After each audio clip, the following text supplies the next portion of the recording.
परिचय।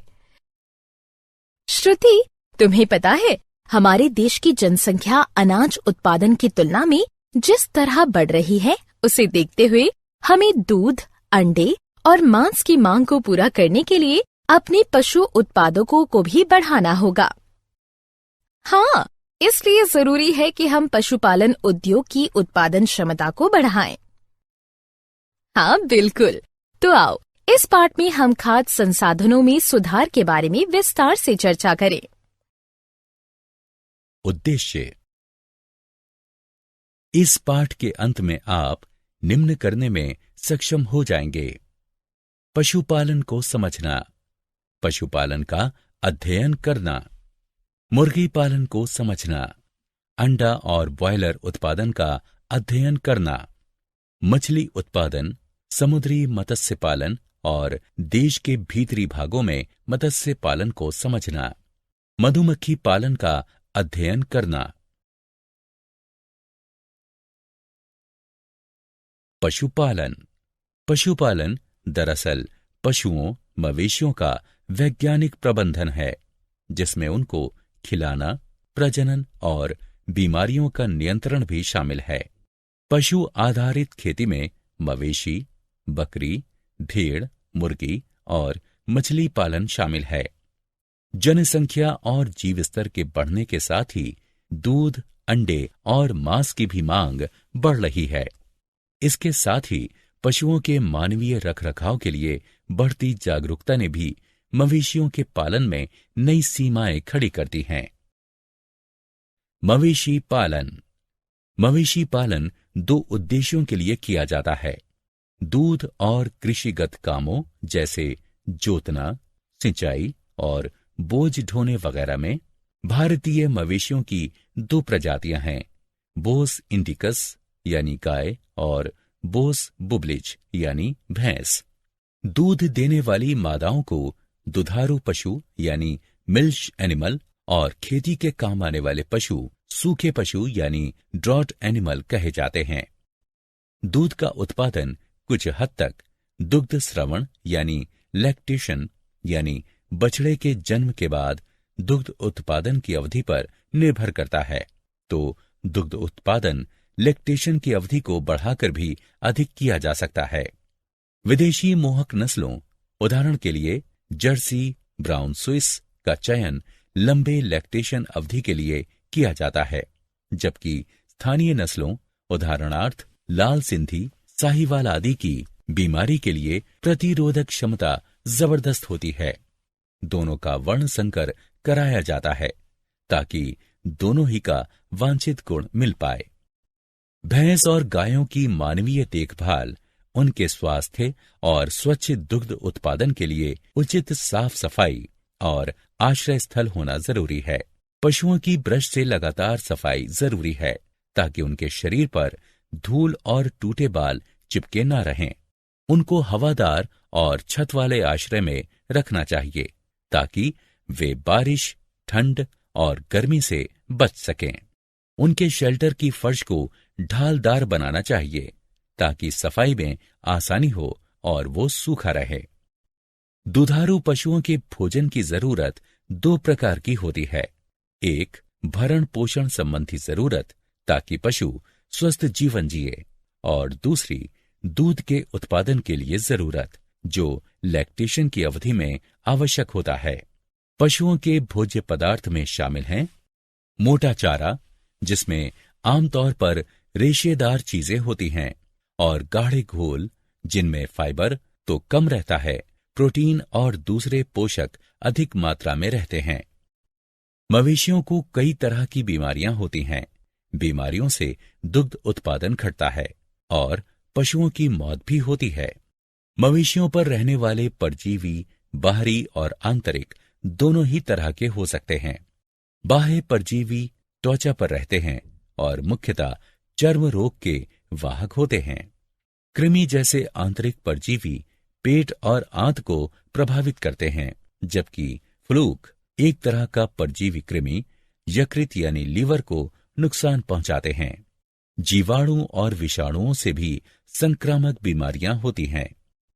मवेशियों को कई बड़े विषाणुगत और जीवाणुगत बीमारियों के लिए टीका दिया जाता है।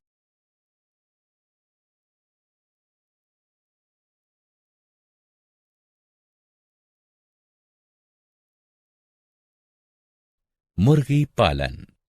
अंडा और मुर्गी के मांस के उत्पादन को बढ़ाने के लिए मुर्गी पालन किया जाता है। भारतीय, देसी, असील और विदेशी नस्लों एग्जॉटिक, लेगहॉर्न के बीच वर्ण संकर को उत्पन्न कर नई सुधरी प्रजातियों को विकसित किया जाता है। ऐसा निम्नांकित वांछनीय गुणों की प्राप्ति के लिए किया जाता है। मुर्गियों की संख्या और गुणवत्ता। व्यावसायिक तौर पर मुर्गी उत्पादन के लिए छोटे कद के ब्रॉयलर पेरेंट। गर्मी से अनुकूलन की क्षमता, ऊंचे तापमान की प्रतिरोधक क्षमता, कम देखभाल की जरूरत। अंडा सेने वाली मुर्गी के कद में कमी जो अधिक रेशेदार और सस्ते भोज्य पदार्थों का उपभोग कर सकें, जो कृषिजन्य उप उत्पाद हैं।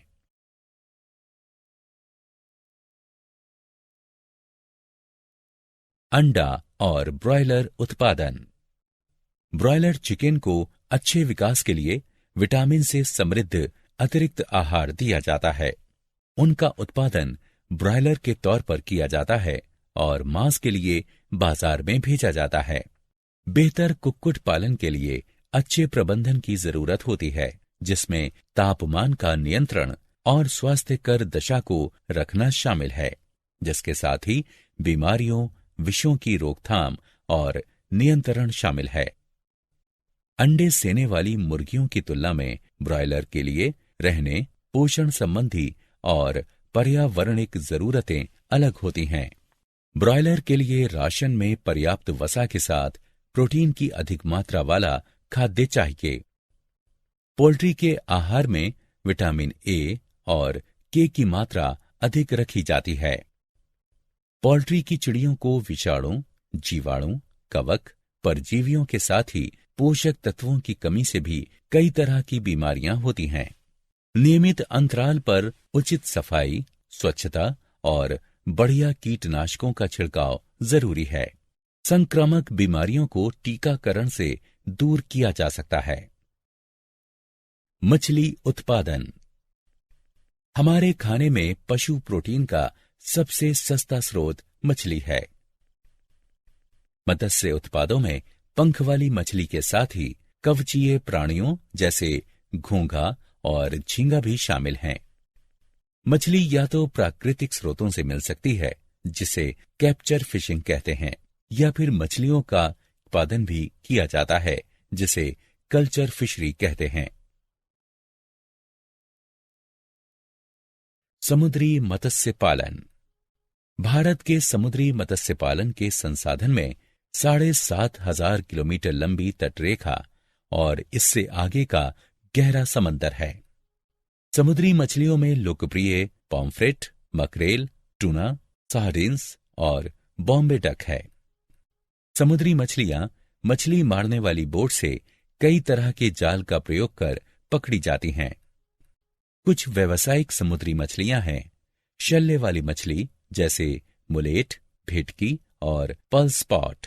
साथ ही कवच वाली मछलियां जैसे झींगा, शंबूक धमू सेल और ऑयस्टर तथा सीवुड भी इनमें आती है। ऑयस्टर का पालन उन मोतियों के लिए भी किया जाता है जिसे वे पालते हैं। समुद्री मछलियों की मांग मेरीकल्चर से पूरी की जा सकती है। अंतर्देशीय मत्स्य पालन। ताजा पानी के स्रोत जैसे नहर, तालाब, जलाशयों और नदी। खारे पानी के स्रोत जहां ताजा और समुद्री पानी मिलते हैं, जैसे खाड़ी और दलदल भी मछली मिलने के महत्वपूर्ण जलाशय हैं।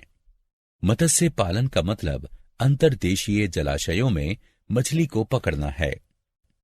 फिश कल्चर कई बार चावल की फसल के साथ भी किया जाता है, ताकि धान के खेत में जमा पानी में मछलियां पाली जा सकें। मछलियों का अधिक सघन उत्पादन मिश्रित मत्स्य पालन व्यवस्था कंपोजिट फिश कल्चर में किया जा सकता है। इस व्यवस्था में स्थानीय और आयातित दोनों ही तरह की मछलियों की प्रजाति का इस्तेमाल करते हैं। ताजा पानी की मछलियों में से कुछ के नाम हैं कतला, सिल्वर कार्प, रोहू, ग्रास कार्प, मृगाल और सामान्य कार्प मछली।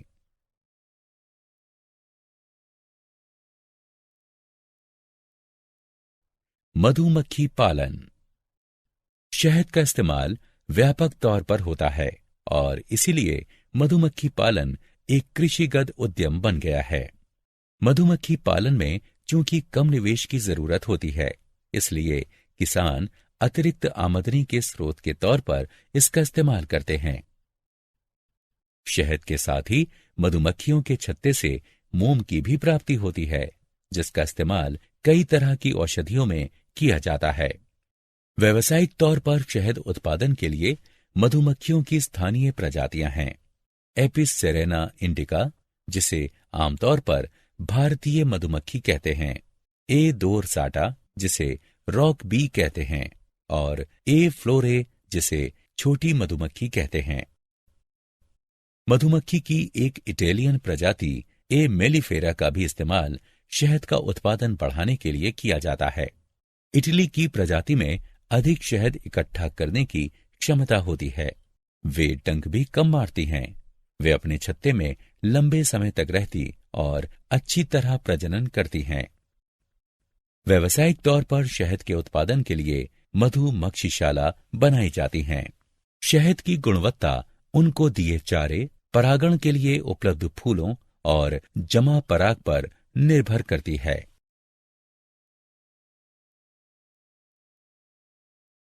क्या आप जानते हैं, राष्ट्रीय डेयरी विकास परिषद एनडीडीबी के संस्थापक अध्यक्ष डॉक्टर वी कुरियन थे।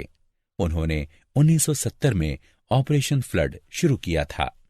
स्वस्थ गाय में प्रजननीय हार्मोन डालकर उसे उत्तेजित करने को अतिरिक्त अंडोत्सर्ग यानी सुपर ओव्यूलेशन कहते हैं, ताकि उसके अंडाशय से अधिक अंडाणु निकल सकें। वेजिटेरियन अंडे अनुर्वर होते हैं। रजत क्रांति यानी सिल्वर रिवॉल्यूशन का मतलब अंडा उत्पादन में त्वरित बढ़ोतरी से है। प्रतिस्थापन सुपर सेज्योर का मतलब किसी छत्ते में पुरानी रानी मक्खी को किसी नई रानी मक्खी के हटा देने से है, ताकि अंडे सेने में तेजी आ सके।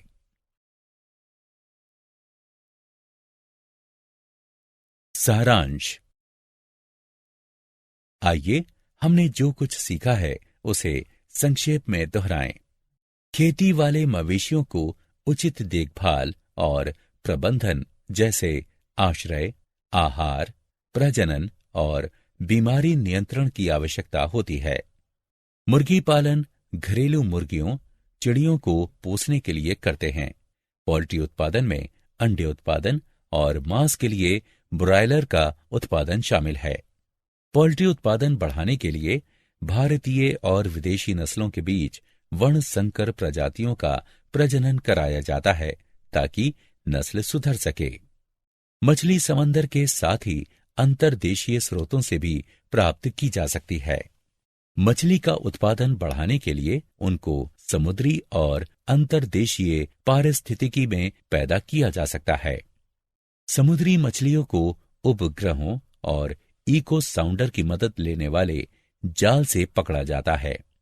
मिश्रित मत्स्य उत्पादन व्यवस्था आमतौर पर मछली पालने के लिए काम में लाई जाती है।